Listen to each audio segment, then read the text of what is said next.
So thank you all for sticking around. I know this is the home stretch, so I'll try and keep it short, sweet, to the point. My name is Jay Turcot. I'm here with a company called Affectiva. And what I want to come and talk to you today is about understanding emotions. Humans are emotional beings. I think that message is one that we all share. And Affectiva is a company that really believes that people should have amazing emotional experiences. We're here to understand consumer emotions.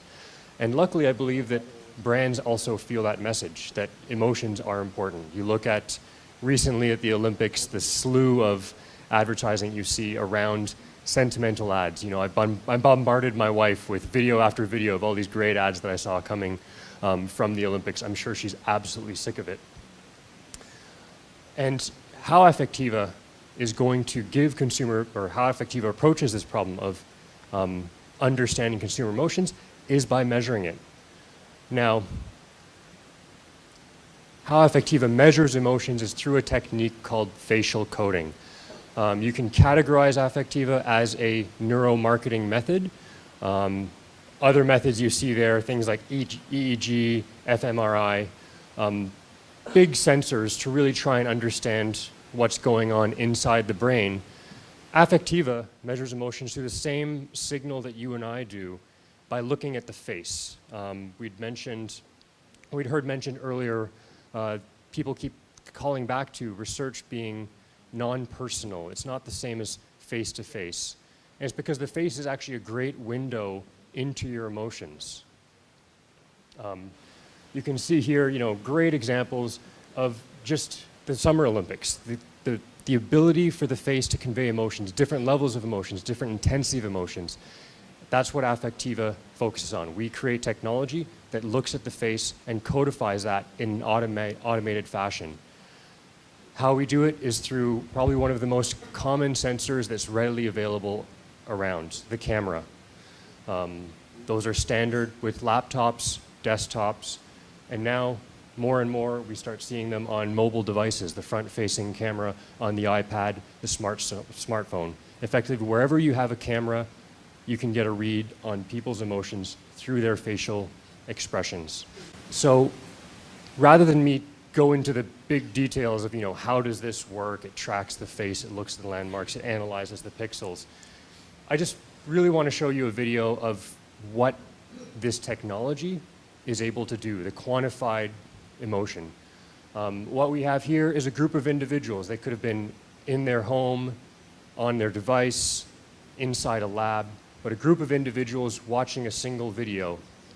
And easy response, what you're seeing in the green curve, is their enjoyment, their smile response. Where did these people smile? Imagine you're in a room and you were able to look at all these faces simultaneously, and you ask, well, how many people, how big were their smiles? That's what this aggregated response across all these individuals shows. What's wrong with him?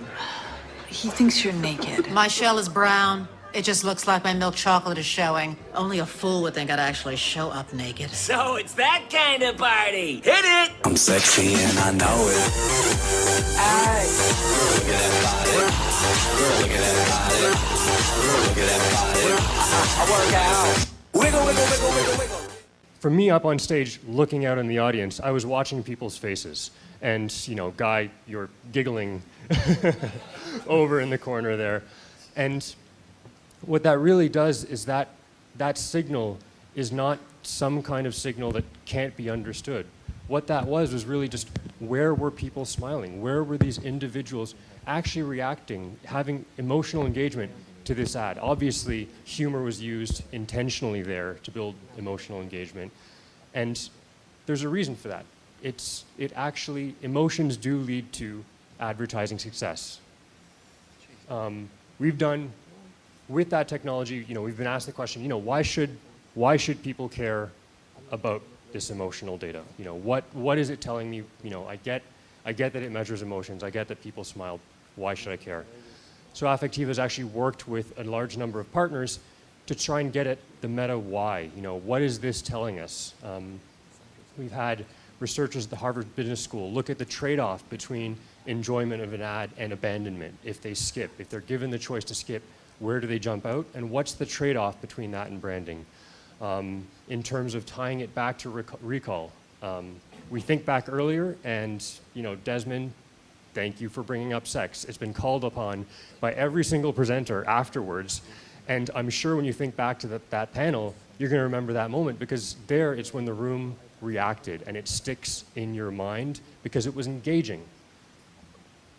Another example here is Affectiva did a joint study with Millward Brown, and what we showed was that the emotional signal, when you look at link data, the traditional survey link data alone, and tied that back to sales uplift, when you added in the emotional component, you actually saw increased prediction. So, this all speaks to, why should we care? We've done the validation studies to show that there is a signal there, just to try and answer the why, because this is the first time we can do this, because it's the first time we've been able to measure this at scale.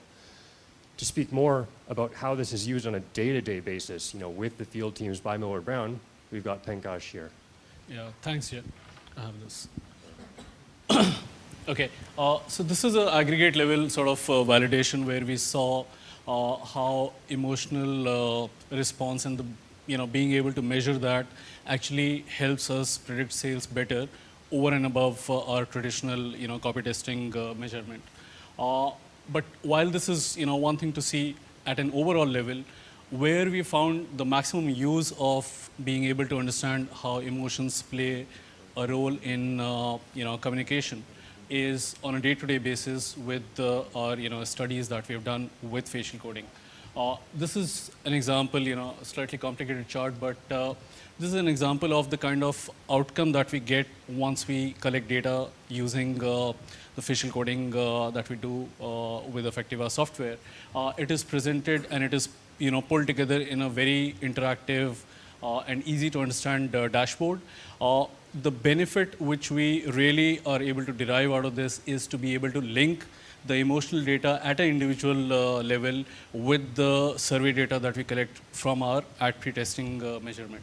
So what we are able to do over here is really integrate the emotional data with the survey data, and therefore add on a layer of additional insights on top of what we get from our traditional survey data. So we can integrate that with all of our measures and see how people who are responding differently on those measures are responding on the emotional data. And that provides a lot of rich insights and explanation of why an ad is working or not working, or how could it be made to work better.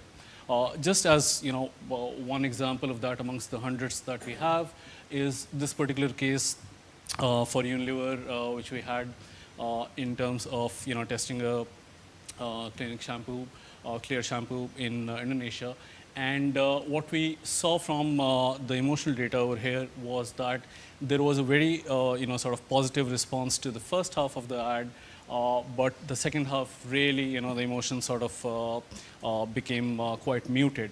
And when we looked at this in conjunction with our pre-testing data, we were able to figure out the one insight which really helped us understand how this ad, in terms of if we have to change something, could be changed. So the structure of the ad was, there was a issue which was introduced, there was a solution. Then there was another issue which was brought up, which was the scratching of the head, and then the problem was solved. But from the facial coding data, we saw that by the time people came to the second issue, which was the itchy scalp, which was the main point that the brand wanted to bring about, emotions were already on their way down. And with that insight, we worked with the client, and we changed the way the key issue was depicted, and it was brought up in front. And we just had one issue area, and then the solution followed with sort of takeoff after that. And that really made a whole lot of difference, which from just the survey data, we knew that there was not enough pickup of the key concern for the client. But using the emotional data, we were able to make the connection of how that could be done in a better way. Okay. So essentially, what we have experienced using emotions through facial coding is that it is essential for us to add that to our traditional research. And we have done a global rollout of doing link, which is our copy testing with the facial coding from Affectiva. And this is something which is now globally standardized to just get a sense of the scale. This is the sort of scale that we are operating at. Through last year, we have done lots and lots of these studies, and this is sort of scale that we have got to. Jay? Right. So when you hear about these kinds of techniques, you're like, okay, case study, 100 ads, 20 ads, etc. The one example that Pankaj showed is just one of 6,000 ads that we've tested to date, and this is 6,000 around the world. 60% of those ads were here in Asia. Tested in 58 countries. I believe in total there's over 70 markets that we've tested it in. And one thing that's really exciting about this data set is that this data does not exist anywhere in the world. Up until now, this kind of emotional, this facial expression, the understanding is done by psychologists. It's been done at small scale. Affectiva is one of those data companies you keep hearing about all the time. Under the hood, we use machine learning, and one of the things that machine learning relies upon is data, and we can benefit from that. So when we looked at all the testing we'd done around the world, we saw some actual differences that emerged, things that you might expect and things that we didn't expect. When we looked at the data, indeed, this concept that facial expressions are universal was confirmed. We were seeing the same expressions from around the world, but it turns out it wasn't so universal as we wish it could have been. It turns out that cultural display rules are indeed a big factor. You can't come into Asia and expect there to be the same facial expression response as in North America. Not to lump Asia, into a big hole, but generally we saw there was fewer expressions, and when there are also more subtle expressions. And I guess the take-home message there is really that granularity, those display rules manifest culture by culture, and it turns out that there are cultural regional norms that you do have to apply even when you're looking at the facial expression data. You have to take it into context within the culture that you're testing. Affectiva being a data company, all this testing, all this understanding, we can actually use it to our advantage. Martine talked about recognology and this concept that you can use the data that you've gathered and use it to improve the systems. When we tested around the world, we realized, okay, in Asia there's a lot of subtle expressions, but now we have that. We have that kind of data at scale, and we went back and used it to improve the quality of our emotional measurements. One of the things, data quality is really important for everyone here, especially with a new technique. You want to be sure that you've got the best quality of data. And one of the things that this large-scale rollout through Asia allowed us to do was to adjust our measures to capture more subtlety. This is an individual output for an individual, and it just shows the kind of subtle expressions. You might see facial coding and think, oh, big, exaggerated facial expressions. But that's not going to let you succeed in a culture where there's muted expressions. So now we were able to actually double the number of expressions that we saw and actually reduce the number of false positives that we saw in the data, again, from having done this global data set at our fingertips. So that's just one example of the innovations that we're doing to try and improve it. Now, we're at a we're at a mobile conference. Why? You're talking about facial expressions. Sure, it comes from a camera. Why do I care? Well, it turns out that we didn't stop there.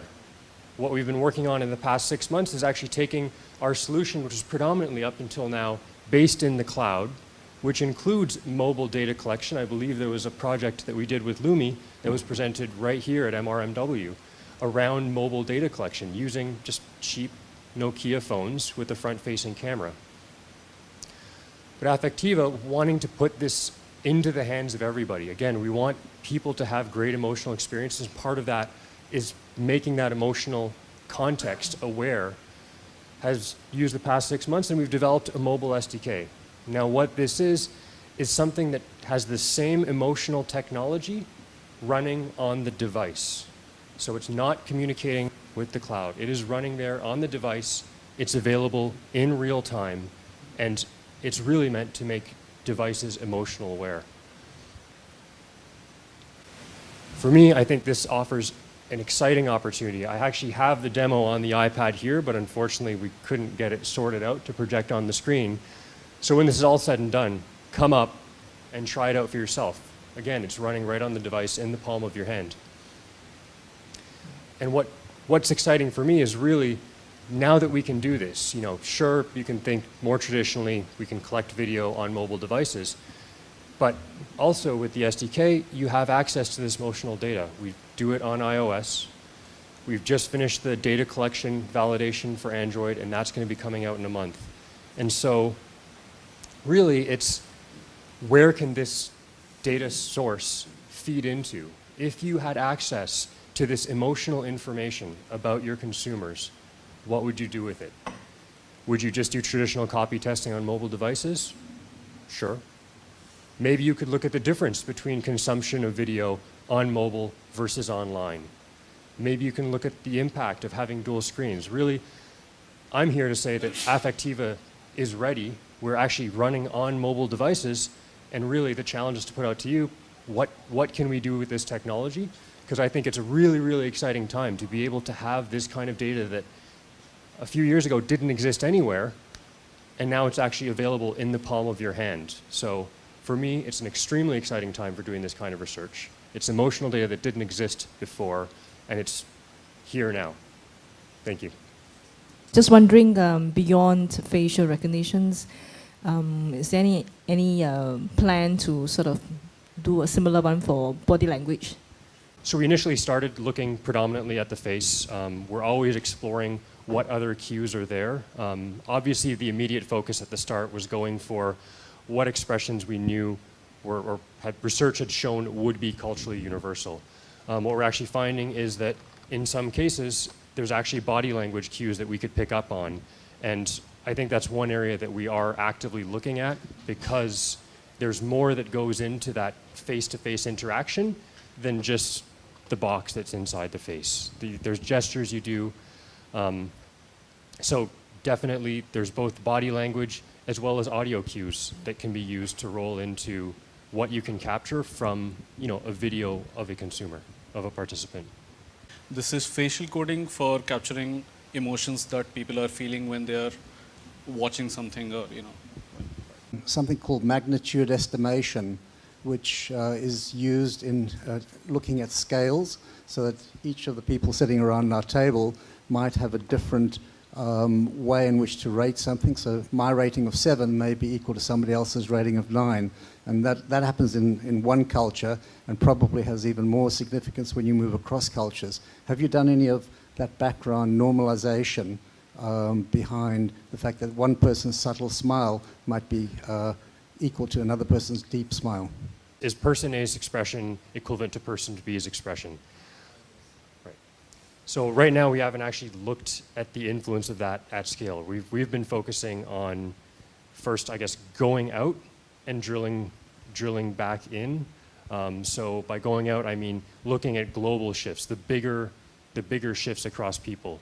In terms of the ad testing, again, we rely on methods similar to what's out there. We look at the aggregate response across people, and again, looking at trends to validate, does this line up in aggregate? Now we're actually pushing more into the individual level, so we're starting to pay attention to that more, because we do want to look at this in the individual level. On top of doing quantitative testing, we do have, or building now, an assistive tool for qualitative research, because there was situations where, people wanted to see the codified reaction to a video, and I think there it's going to be important to really understand what this means at an individual level and what's an equal response between people. But it's an interesting research question, and it's one that we will have to actually undertake. Yeah, having said that, just to add to Jay's point, at an aggregate level, when you look at a particular test, then the sort of differences that you have amongst different individuals coming into one test versus the other, those sort of marry out.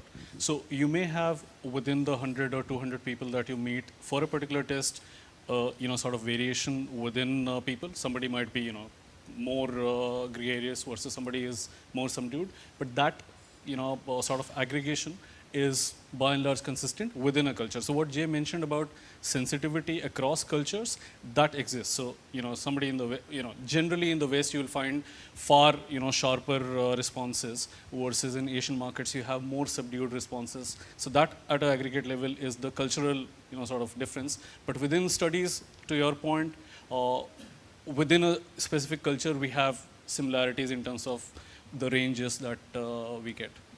This is specifically for a market like India, which has such diverse cultures.